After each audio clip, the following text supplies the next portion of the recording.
Salam saudaraku yang dikasihi oleh Yesus Kristus. Kami dari Gospel Light for Indonesia mempersembahkan seri renungan harian yang terambil dari Matius 16 ayat 16 sampai 17. Demikian bunyi firman Tuhan. Maka jawab Simon Petrus, "Engkau adalah Mesias, Anak Allah yang hidup." Kata Yesus kepadanya, "Berbahagialah engkau Simon bin Yunus, sebab bukan manusia yang menyatakan itu kepadamu, melainkan Bapa-Ku yang di sorga. Tuhan adalah gembala, takkan kekurangan aku." Itulah Mazmur pasal 23 ayat 1. Syair ini adalah ungkapan yang lahir dari pengalaman hidup Raja Daud ketika ia berjumpa dengan Tuhan di dalam proses kehidupannya. Bagi Daud, Tuhan itu seperti seorang gembala yang menyediakan kebutuhan bagi domba-dombanya, memberi domba itu makan dan minum, serta menjadi pelindung di saat domba itu diganggu oleh ancaman dan bahayanya. Mazmur yang indah itu adalah pengalaman langsung yang sudah dialami Daud ketika ia berada di dalam ancaman dan kekhawatiran yang melanda hidupnya.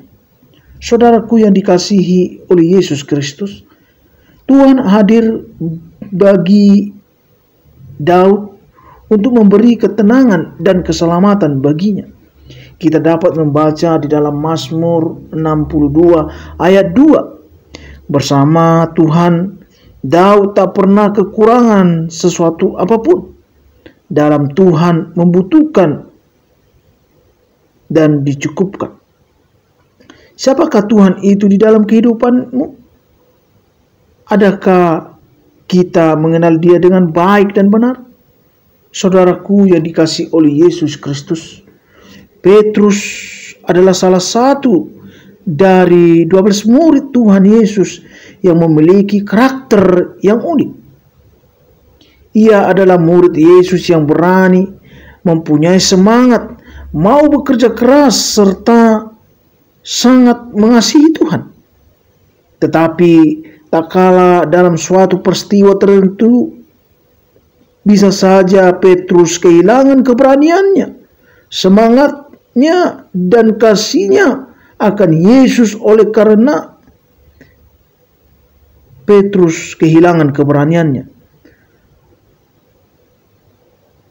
Saudaraku yang dikasihi oleh Yesus Kristus, namun demikian Tuhan memakai hidupnya sebagai saksinya untuk memberitakan Injil Kristus ke seluruh penjuru dunia ini.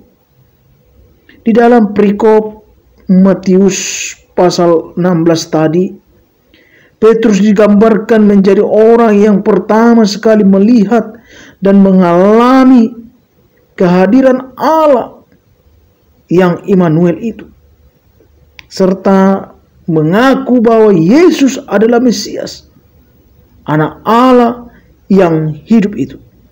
Sesungguhnya Petrus dapat mengaku seperti itulah oleh karena Bapa di surga lah yang menyatakan baginya.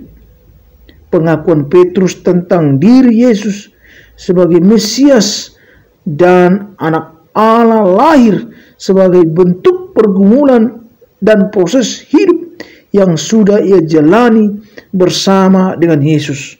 Saudaraku yang dikasihi oleh Yesus Kristus, disinilah sejak awal Petrus sudah melihat kuasa yang agung dan mulia dalam diri Yesus, dalam ajarannya, dalam kuasa tangannya, artinya mujizat-mujizatnya, serta keteladanan hidup yang sempurna dari Yesus.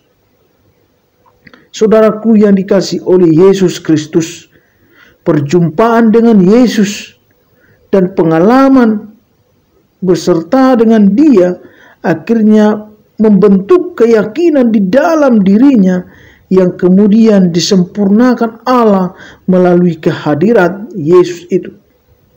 Tentu saja Petrus amat kagum dan bersuka cita karena ia telah melihat juru selamat yang dinantikan oleh dunia.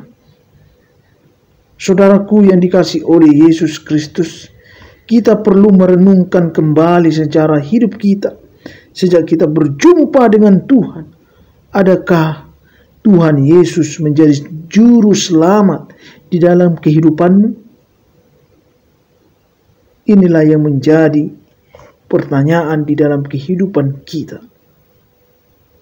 Dan biarlah renungan singkat ini membuat kita mengenang kembali akan kebaikan-kebaikan Tuhan yang pernah kita alami. Shalom, Tuhan Yesus memberkati.